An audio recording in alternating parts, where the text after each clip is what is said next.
Hello students, how are you? I hope you all are fine and taking care of yourself.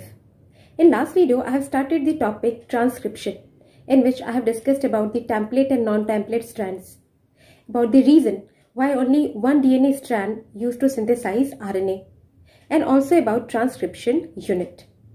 Now in this video, I am going to discuss about the process of transcription in prokaryotes. So let us start the class. Students, today I am going to discuss about the transcription process. Before this, I will discuss about the enzymes of transcription. Exactly, the main enzyme of transcription is RNA polymerase. RNA polymerase enzyme जो है वो transcription carry out करता है, means DNA से RNA की synthesis कर रहा होता है. और ये आरएनए पॉलीमरेज दोनों प्रोकैरियोट्स और यूकैरियोट्स दोनों ही जो ऑर्गेनिजम्स होते हैं उसमें ट्रांसक्रिप्शन प्रोसेस कर रहा होता है. जैसे डीएनए पॉलीमरेज डीएनए का सिंथेसिस कर रहा होता है, डीएनए स्ट्रैंड को यूज करके न्यू डीएनए स्ट्रैंड्स बना रहा होता है, तो वैसे ही आरएनए पॉलीमरेज जो है डीएनए के स्ट्रैंड्स को यूज करके न्यू आरएनए चेन्स बनाते हैं. ओके, न्यू न्यूक्लियोटाइड्स जो है वो ऐड होंगे और एक आरएनए चेन बनेगा. तो you can say that RNA polymerase enzyme is also a DNA dependent enzyme similar to the DNA polymerase. Okay, now prokaryotes और यूकैरियोट्स के आरएनए पॉलीमरेज में डिफरेंस ये है कि a single RNA polymerase used to synthesize all the types of RNA. As you know that there are main 3 types of RNA, that is messenger RNA, transfer RNA and ribosomal RNA. Okay, तो ये जो 3 तरह के RNAs होते हैं और further ribosomal RNA भी 2-3 तरह का होता है. जैसे कि जब हमने राइबोसोम्स का स्ट्रक्चर पढ़ा था तो राइबोसोम के स्ट्रक्चर में एक यूकैरियोटिक और प्रोकैरियोटिक जो राइबोसोम्स थे, तो यूकैरियोटिक राइबोसोम्स जो है वो जो प्रोकैरियोटिक राइबोसोम है it is 70S ribosome and eukaryotic ribosome is 80S ribosome, जिसमें से जो स्मॉलर यूनिट है वो 30S का होता है और जो लार्जर यूनिट है वो 50S. और यूकैरियोटिक राइबोसोम्स में स्मॉलर यूनिट जो है वो 40S का होता है और जो लार्जर यूनिट है वो 60S का. इसमें कुछ राइबोसोमल आरएनएस जो होते हैं इसी राइबोसोम में, राइबोसोम क्या है, ribosome are the combination of ribosomal RNA and protein. तो इसमें राइबोसोमल आरएनएस होते हैं. तो प्रोकैरियोटिक राइबोसोम्स में जो है उसमें जो आरएनए होते हैं वो 5S जो है 5S राइबोसोमल आरएनए. ओके, इसके अलावा इसमें प्रेजेंट होता है 23S राइबोसोमल आरएनए और 16S राइबोसोमल आरएनए. ओके, और अगर हम यूकैरियोट्स की बात करें तो यूकैरियोट्स में जो है एक होता है 5S ribosomal RNA, next is 5.8S ribosomal RNA, इसके अलावा होता है 18S ribosomal RNA and the last one is 28S ribosomal RNA. Okay, तो 4 तरह का जो है यूकैरियोट्स में होता है, एक 5S, 5.8S, 18S और 28S ribosomal RNA. Exactly. Okay, तो ये जितने भी, अब हम प्रोकैरियोट्स की बात कर रहे हैं तो प्रोकैरियोट्स में एक ही आरएनए पॉलीमरेज जो है वो मैसेंजर आरएनए, ट्रांसफर आरएनए और राइबोसोमल आरएनए के सारे टाइप्स को जो है वो सिंथेसाइज कर सकता है.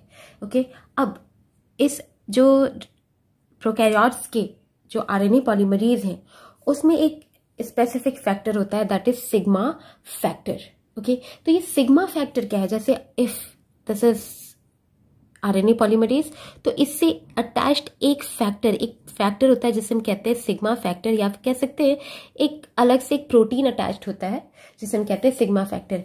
ये सिग्मा फैक्टर जो है इसे हम इनिशिएशन फैक्टर भी कहते हैं. Means this is the main factor, this is the main structure attached with the RNA polymerase which helps in the initiation of the RNA synthesis. Starting के लिए हेल्प करता है. कैसे हेल्प करता है, पिछले वीडियो में मैंने ये बताया था कि जो RNA सिंथेसिस हो रहा होता है वो एक पर्टिकुलर साइट से सिंथेसाइज होता है. ओके, तो पिछले वीडियो में मैंने आरएनए ट्रांसक्रिप्ट के बारे में बताया था, जिसमें जो डीएनए है उसमें आपने देखा था कि उस आरएनए ट्रांसक्रिप्ट में एक प्रोमोटर था, बीच में स्ट्रक्चरल जीन्स थे और लास्ट में टर्मिनेटर था. तो ये जो प्रोमोटर था वो बताते वक्त मैंने आपको ये बताया था कि जो आरएनए पॉलीमरेज एंजाइम है जो कि आरएनए का सिंथेसिस कर रहा होता है वो आकर अटैच होता है प्रोमोटर से. राइट, और उसके बाद आरएनए सिंथेसिस यानी ट्रांसक्रिप्शन स्टार्ट होता है। तो ये आरएनए पॉलीमरेज स्पेसिफिकली प्रोमोटर से ही जाकर बाइंड हो, इसे कौन हेल्प कर रहा है इस चीज में, मीन्स ये जो सिग्मा फैक्टर है, एग्जैक्टली ये सिग्मा फैक्टर है, ये कंफर्म करता है कि आरएनए पॉलीमरेज जो है वो जाकर इस प्रोमोटर रीजन से स्पेसिफिकली बाइंड करे, कहीं और बाइंड ना करे, ताकि जो आरएनए का सिंथेसिस है इट कैन बी स्टार्टेड, आसानी से वो सही डायरेक्शन में स्टार्ट हो सके। ओके, तो सिग्मा फैक्टर, तो अगर अब जैसे ये एक सिग्मा फैक्टर है, ये सिग्मा फैक्टर है, right, it is sigma factor, और ये है आरएनए पॉलीमरेज, तो ये दोनों जब एक साथ होते हैं तभी इनिशिएशन हो पाता है। तो जो आरएनए पॉलीमरेज है without sigma factor it is known as core enzyme. Means core enzyme क्यों कह रहे हैं, because this is the main enzyme which use to synthesize RNA, but it is unable to synthesize RNA without sigma factor, में initiate नहीं कर पाता। ये RNA polymerase main enzyme होता है जो कि सिंथेसिस करेगा, बस उसे इनिशिएशन के लिए सिग्मा फैक्टर की जरूरत हो रही होती है। तो सिग्मा फैक्टर को अलग, अगर इससे अलग कर दें तो ये वाला जो आरएनए पॉलीमरेज एंजाइम है उसे हम कोर एंजाइम्स कहते हैं, बट जनरली इनिशिएशन के वक्त में सिग्मा फैक्टर वहां प्रेजेंट होता है। प्रोकैरियोट्स में एक और चीज होती है रो फैक्टर। तो rho factor is that factor which helps in the termination of the RNA synthesis. जो आरएनए सिंथेसिस या ट्रांसक्रिप्शन का प्रोसेस हो रहा है उसे रोकने के लिए जो स्पेसिफिक प्रोटीन होता है वो होता है रो फैक्टर। तो ये कैसे टर्मिनेशन में हेल्प करता है, मीन्स ये रो फैक्टर जो टर्मिनेशन फैक्टर वो कैसे टर्मिनेशन में हेल्प करता है, we will see further in the process of transcription. अब हम आते हैं यूकैरियोट्स के आरएनए पॉलीमरेज पे। प्रोकैरियोट्स में सारे आरएनए, जो सारे टाइप्स ऑफ, जो जितने भी डिफरेंट टाइप्स ऑफ आरएनए, उसको कौन सिंथेसाइज कर रहा है, सिंगल आरएनए पॉलीमरेज सिंथेसाइज कर सकता है, but in eukaryotes it is not the same. Here in eukaryotes, जो भी यूकैरियोटिक ऑर्गेनिजम्स होते हैं उनमें जो भी आरएनए सिंथेसाइज हो रहे हैं वो अलग अलग आरएनए पॉलीमरेज से सिंथेसाइज होते हैं। There are 3 types of RNA polymerase enzymes which is active in eukaryotes. RNA polymerase 1 जो है, RNA polymerase 1 used to synthesize the 3 types of ribosomal RNA. 4 type of ribosomal RNA थे, 5S, 5.8S, 18S and 28S, जिसमें से 3 जो है 5.8S, 18S और 28S ribosomal RNA को RNA polymerase 1 enzyme जो टाइप है वो सिंथेसाइज करता है। आरएनए पॉलीमरेज 2 जो है it use to synthesize the messenger RNA, but ये जो मैसेंजर आरएनए सिंथेसाइज कर रहा होता है आरएनए पॉलीमरेज 2, इसे हम प्रिकर्सर आरएनए कहते हैं। प्रिकर्सर mRNA, या फिर इसे हम HNRNA भी कह सकते हैं, या तो प्रिकर्सर आरएनए कहें या फिर उसे HNRNA। HNRNA का मतलब होता है, फुल फॉर्म होता है हेट्रोजेनस न्यूक्लियर आरएनए, ठीक है। तो ये प्रिकर्सर क्यों कह रहे हैं, क्यों प्रिकर्सर mRNA, ये इस वजह से कह रहे हैं क्योंकि जब ये आरएनए पॉलीमरेज 2 जो मैसेंजर आरएनए बना रहा होता है it use to be non functional. अभी ये जो मैसेंजर आरएनए है वो फर्दर प्रोटीन में कन्वर्ट नहीं हो सकता, वो फंक्शनल प्रोटीन कोड नहीं कर सकता। एक बात आप ध्यान रखें कि जो मेन आरएनए है जो फर्दर प्रोटीन के सिंथेसिस कर रहा होता है दैट इज दी mRNA। ये मैसेंजर आरएनए ही जो मेन प्रोटीन सिंथेसाइज में सिंथेसिस करता है, मीन्स ये मैसेंजर आरएनए ही है जो डीएनए पर से जो जेनेटिक इंफॉर्मेशन है प्रोटीन सिंथेसिस के लिए उसे फर्दर प्रोटीन जो है प्रोटीन के फॉर्म में कन्वर्ट कर सकता है। तो ये मैसेंजर आरएनए जब बनता है शुरुआत में आरएनए पॉलीमरेज 2 से, तब ये एक्टिव नहीं होता, फंक्शनल नहीं होता, इससे फर्दर प्रोसेसिंग की ज़रूरत पड़ती है ताकि ये फंक्शनल हो सके। तो ये क्योंकि फंक्शनल नहीं होता तो आरएनए पॉलीमरेज 2 जो mRNA बना रहा है उसे हम कहते हैं प्रिकर्सर mRNA या फिर हेट्रोजेनस न्यूक्लियर mRNA या RNA।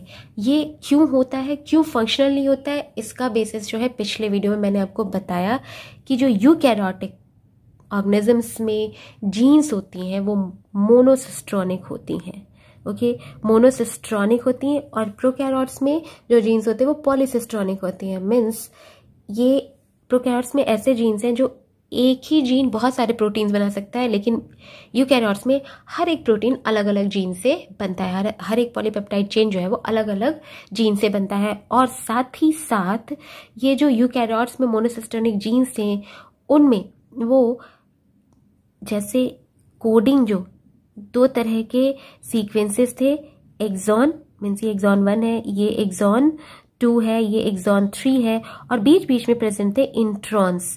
यहाँ बीच बीच में प्रेजेंट थे इंट्रॉन्स मीन्स जो कोडिंग सीक्वेंसेस है। एक्सॉन्स कोडिंग सीक्वेंस होते हैं जो फर्दर प्रोटीन बनाते हैं, उनके बीच बीच में इंट्रॉन्स प्रेजेंट होता है। और जब ट्रांसक्रिप्शन होता है तो ये सारे की सारी सीक्वेंस जो है exon and intron, all of them get converted into RNA. Means DNA में ये सारे जो नॉन कोडिंग सीक्वेंसेस हैं वो कोडिंग सीक्वेंसेस के साथ एमआरएनए में कन्वर्ट हो जाते हैं।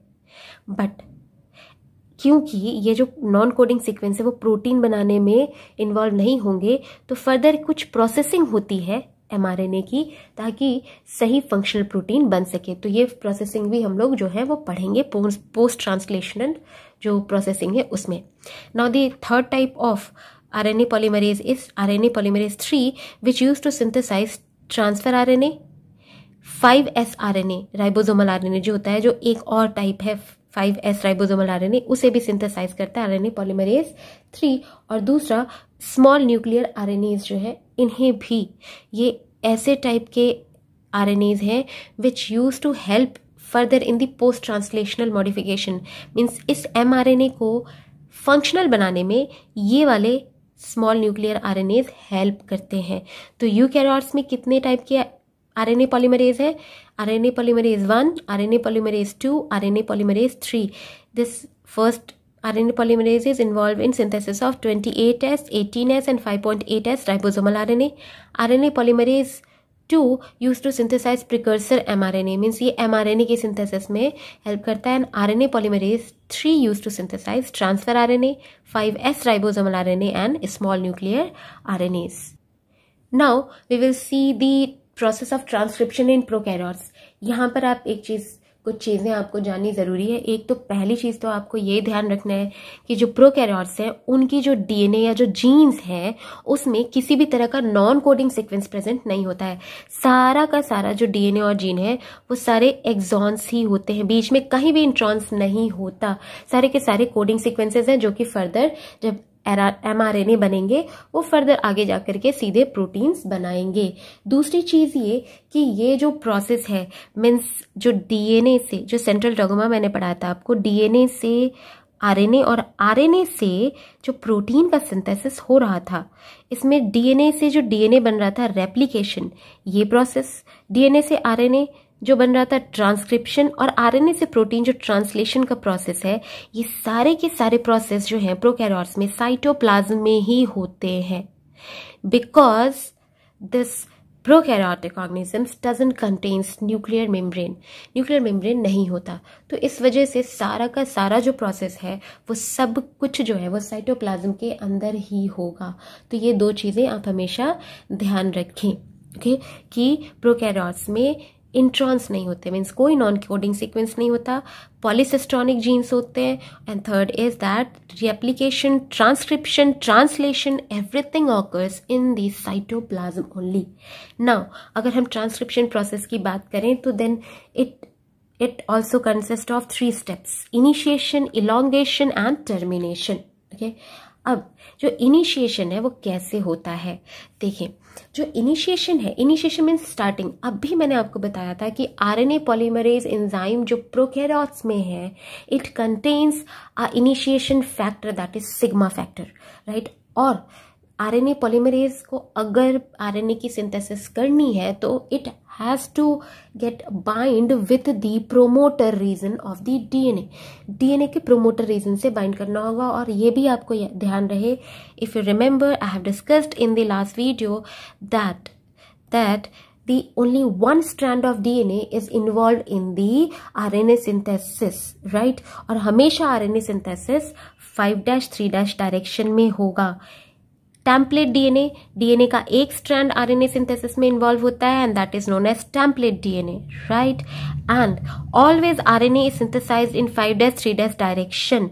हमेशा 5' एंड जो है वो पहले बनेगा और 3' बाद में बनता है। और स्टार्टिंग पॉइंट क्या है, ये जैसे ये वाला 3', ये 3' 5' वाला जो स्ट्रैंड है, ये आप जो ब्लैक कलर का स्ट्रैंड देख रहे हैं, इस पर यही स्ट्रैंड इस तरफ से अगर हमेशा प्रोमोटर किधर होता है, left side of the template strand के 3' एंड पे, और जो नॉन टेम्पलेट स्ट्रैंड है उसके 5' एंड पे प्रोमोटर होता है। ओके, प्रोमोटर हमेशा लेफ्ट साइड में होता है अपस्ट्रीम रीजन में। तो ये जो एरिया है, ये वाला जो एरिया है डीएनए का on the template strand, it will act as promoter. और यही वो रीजन है जहां पर आरएनए पॉलीमरेज बाइंड होगा, और उसकी सही स्पेसिफिक बाइंडिंग को कौन इंश्योर करेगा, सिग्मा फैक्टर। ओके, तो उसके बाद ये यहाँ पर जाकर क्या होता है, इनिशिएशन के दौरान बाइंड हो जाता है। और क्योंकि यहाँ पर किसी भी तरह के प्राइमर की जरूरत नहीं होती है। अगर आपको याद हो तो डीएनए रेप्लिकेशन में मैंने आपको बताया था, जब डीएनए रेप्लिकेशन स्टार्ट होता है तो दोनों ही स्ट्रैंड पर एक आरएनए प्राइमर की जरूरत पड़ती है। मींस एक छोटे से आरएनए के स्ट्रैंड की जरूरत पड़ती है। बिना इसके आगे डीएनए स्ट्रैंड का सिंथेसिस नहीं हो सकता। बट आरएनए में ऐसी कोई प्रॉब्लम नहीं है। यहाँ पर कोई स्पेसिफिक प्राइमर की जरूरत नहीं है, स्टार्टिंग की जरूरत, किसी स्टार्टिंग स्ट्रैंड की जरूरत नहीं होती। सीधे सीधे यहाँ पर जो न्यूक्लियोटाइड्स हैं वो आकर आरएनए पॉलीमरेज उन्हें यहाँ पर लाकर बाइंड करता है। न्यूक्लियोटाइड्स में अब ये भी ध्यान रखें कि यहाँ कौन से न्यूक्लियोटाइड्स अटैच होंगे। जो एडेनिन से है तो एटीपी एडिनोसिन ट्राइफॉस्फेट अटैच हो सकता है, गुआनिसिन ट्राइफॉस्फेट भी होगा, साइटिडीन ट्राइफॉस्फेट भी होगा। लेकिन एक चीज ध्यान रखें, यहाँ पे थाइमिडीन ट्राइफॉस्फेट ऐड नहीं होता जो कि डीएनए में प्रेजेंट होता है। यहाँ पर होगा यूरिडीन ट्राइफॉस्फेट। ओके, तो यू ये याद रखिए कि हमेशा आरएनए में यू अटैच होता है। अब हुआ ये कि ये जाकर के प्रोमोटर से आरएनए पॉलीमरेज बाइंड हो गया और धीरे धीरे चेन बनना शुरू होती है। अब चेन बनने के लिए क्या होगा, जब चेन बनने की जरूरत होती है, जैसे ही ये बाइंड हो गया तो यहां से अब शुरू होगा इनिशिएशन। तो इनिशिएशन जब होता है, स्टार्टिंग जब होती है, तो ये प्रोमोटर जैसे जैसे आगे बढ़ेगा, जैसे जैसे ये आगे बढ़ेगा, डीएनए का जो एक आगे का, इस प्रोमोटर के आगे का जो स्ट्रैंड है वो क्या होगा, वो खुलता जाएगा और जो पीछे के जो स्ट्रैंड है वापस से जो है वो हेलिकल फॉर्म में जो है कन्वर्ट होते जाएंगे। ये ध्यान रखें कि जब जो डीएनए का सिंथेसिस हो रहा था, डीएनए का सिंथेसिस होता है उस वक्त जो पूरा का पूरा जो डीएनए स्ट्रैंड है वो खुल के अलग होता है और एक पुराना DNA strand new DNA strand के साथ हेलिकल बनाता है, हेलिकल स्ट्रक्चर। पर यहां ऐसा नहीं होगा। थोड़ा सा एरिया डीएनए का क्या होगा, जो है वो ओपन होगा। उस वहां पर प्रेजेंट जो नाइट्रोजनस बेसेस है उसके बीच के हाइड्रोजन बॉन्ड्स जो है वो थोड़े टाइम के लिए वो अलग होंगे, ब्रेक डाउन होंगे और थोड़ा एरिया खुलेगा और आरएनए पॉलीमरेज जो है वहां पर आगे बढ़ेगा। और जैसे जैसे वो आगे बढ़ेगा, जितना एरिया खुला है डीएनए का, तो उतने एरिया का जो टेम्पलेट स्ट्रैंड है, उतने एरिया का टेम्पलेट स्ट्रैंड पर जितना भी बेस है, ये जो बेसेस देख रहे हैं, मान लीजिए यहाँ पर ए है, ये टी है, ये जी सी, फिर यहाँ टी जी जी सी टी, ऐसे ये है। तो ये इतना एरिया अगर खुला है तो ये आरएनए पॉलीमरेज जो है इस पर्टिकुलर एरिया में जितने भी बेसेस हैं उसके अपोजिट या उसके कॉम्प्लीमेंट्री आप कह सकते हैं आरएनए की चेन उतनी सिंथेसाइज कर देगा। फिर ये आगे बढ़ेगा, ठीक है। और जैसे जैसे ये आगे बढ़ेगा वैसे वैसे ये आगे का स्ट्रैंड जो है ये ओपन होता जाएगा और पीछे का क्लोज होता जाएगा। और साथ ही साथ जो आरएनए है, ये जो आरएनए की चेन बन रही है वो नई बन के इधर रिलीज होती जाती है। डीएनए में क्या हो रहा था, डीएनए में वो जो न्यू स्ट्रैंड था वो पेरेंटल स्ट्रैंड के साथ अटैच रह रहा था। बट यहाँ क्या है, जैसे जैसे ये न्यू स्ट्रैंड आरएनए का बनता जाएगा वैसे वैसे जो आरएनए है वो उस डीएनए से अलग होकर रिलीज होती चली जाती है। एक चीज आपको ध्यान देनी वाली ये है कि ये जो हो रहा है इलॉन्गेशन, ओके, तो इनिशिएशन जैसे ही हो जाता है, सिग्मा फैक्टर जो है वो जैसे ही आरएनए का कुछ चेन बन जाए, जैसे 30 बेसिस के जो आरएनए है अगर बन जाए, 30 बेसेस के आरएनए बन जाते हैं, तो ये सिग्मा फैक्टर जो है वो आरएनए पॉलीमरेज से रिलीज होता है, ये अलग हो जाता है और धीरे धीरे फिर ये जो है आरएनए पॉलीमरेज आगे बढ़ता जाएगा और आरएनए जो डीएनए का है स्ट्रैंड आगे खुलता जाएगा और न्यू जो आरएनए है वो बनकर सिंथेसाइज होकर इस डीएनए से बाहर रिलीज वो चेन होता चला जाता है और पीछे का जो डीएनए है वो वापस से कॉइल्ड अप हो जाता है। ओके, अब जितना रिक्वायर्ड आरएनए है तो इलॉन्गेशन का मतलब ही यही हुआ, मीन्स यहाँ पर अगर यहाँ पर जैसे कि एडेनिन अटैच था, फिर ग्वानिन अटैच हो गया, यूरेडिन अटैच हो गया, फिर साइटोसिन अटैच हो गया, ऐसे ही चेन्स जो है आरएनए की बनती चली जाती हैं। और हमेशा देखिए इधर 5' एंड पहले बना है और 3' एंड बाद में बनता जाएगा। तो ये जो नई चेन आरएनए की बनती चली जा रही है, लंबी होती चली जा रही है, उस प्रोसेस को हम कहते हैं इलॉन्गेशन। अब नेक्स्ट पर आए, जब आरएनए चेन पूरी जितनी चाहिए बन गई, जिस भी प्रोटीन के सिंथेसिस के लिए जितनी भी आरएनए चेन की जरूरत थी वो बन गई, उसके बाद होगा ये कि आरएनए का प्रोसेस जो है it will get terminated, means termination होगा। तो सपोज कि ये इलॉन्गेशन हो रहा है और यहाँ होते होते होते यहाँ तक पहुंचा, ये वाला जो सीक्वेंस है डीएनए का वो टर्मिनेटर की तरह काम करेगा। मीन्स अब यहाँ जो सीक्वेंस है डीएनए पर वो इसके आगे जो है, अब आरएनए का सिंथेसिस इस आगे के डीएनए स्ट्रैंड में नहीं होगा, राइट, क्योंकि इतना ही रिक्वायर्ड है, इतना ही जो डीएनए का पोर्शन है वो रिक्वायर्ड है कि वो एमआरएनए में कन्वर्ट हो और इतने ही पोर्शन के जो जीन्स हैं, जितने भी जो भी प्रोटीन बनाना है उसके लिए रिक्वायर्ड है। तो जैसे ही ये आरएनए पॉलीमरेज यहाँ पहुंचेगा, मीन्स टर्मिनेटर पॉइंट पे पहुंचेगा, मीन्स वो सीक्वेंस पे जहां पर आरएनए का सिंथेसिस रुक जाए वहां पहुंचेगा, तो होता क्या है, जैसे यहाँ आरएनए पॉलीमरेज जो है वो पहुंच गया, जैसे यहाँ पहुंचेगा वैसे ही जो रो फैक्टर था जो मैंने आपको बताया था कि टर्मिनेटर फैक्टर, एक ऐसा प्रोटीन जो कि टर्मिनेशन कॉज करता है, तो जैसे ही आरएनए पॉलीमरेज इस सीक्वेंस के पास पहुंचेगा वैसे ही ये रो फैक्टर जो है वो आकर आरएनए पॉलीमरेज से बाइंड करता है और जैसे ये बाइंड करता है ये आरएनए पॉलीमरेज एंजाइम उस डीएनए को लीव करके बाहर चला आता है और एमआरएनए जो नया मैसेंजर आरएनए बना है वो भी रिलीज हो जाता है। तो ये 5' एंड है एमआरएनए का और ये 3' एंड, तो नया एमआरएनए भी निकल आया। और टर्मिनेशन के लिए क्या हुआ, जैसे ही टर्मिनेटर सीक्वेंस पर आरएनए पॉलीमरेज पहुंचा, रो फैक्टर जो प्रोटीन है वो आकर आरएनए पॉलीमरेज से बाइंड होगा। अब इसके बाद जो आरएनए पॉलीमरेज है अब प्रोटीन का सिंथेसिस नहीं कर पाते, उस डीएनए से वो रिलीज हो जाते हैं, बाहर चले आते हैं। ओके, तो ये जो सिंथेसिस है और ये जो ट्रांसक्रिप्शन है, ये जो प्रोसेस है ट्रांसक्रिप्शन का, यहाँ पर इसे हम कहते हैं termination. Okay, so students, that's all for this video. In next video I will discuss about transcription in eukaryotes, post-translational processes and also about types of RNAs. Till then, stay home, stay safe, use mask, use sanitizer and maintain social distancing. Have a nice day.